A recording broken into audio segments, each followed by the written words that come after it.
First of all I need to thanks my teammate, কারণ আজকে আমরা টিম ওয়ার্কের কারণে আমরা আজকে ম্যাচটা জয়লাভ করেছি এবং আমরা নেক্সট রাউন্ডে অলরেডি চলে গিয়েছি। তো অবশ্যই আমি সবাইকে ধন্যবাদ দিতে চাই, ম্যানেজমেন্ট এবং আমার কোচিং স্টাফ, সবাই আমরা একসাথে কাজ করেছি এবং এটা হার্ডওয়ার্কের একটা প্রমাণ, যেটা আসলে বসুন্ধরা কিং সবসময় প্রমাণ করে আসছে।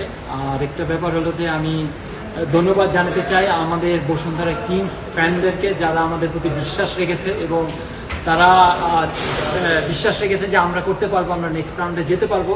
তো তাদের জন্য আমি এই জয়টা উপহার দিতে চাই। এবং আসলে ফুটবলের ফ্যান ছাড়া আসলে আমার কাছে মনে হয় না কিছু, সবসময় আমাদের প্রতি তারা বিশ্বাস রেখেছে এবং আসলে এটার জন্য আমি তাদের প্রতি কৃতজ্ঞ। এবং আমাদের নেক্সট যে খেলাগুলো আছে ঠিক সেমভাবে যেন আমাদেরকে সাপোর্ট দেয় এবং আমরা তাদেরকে আরো ভালো ম্যাচ উপহার দেবো এবং জয়লাভ করবো।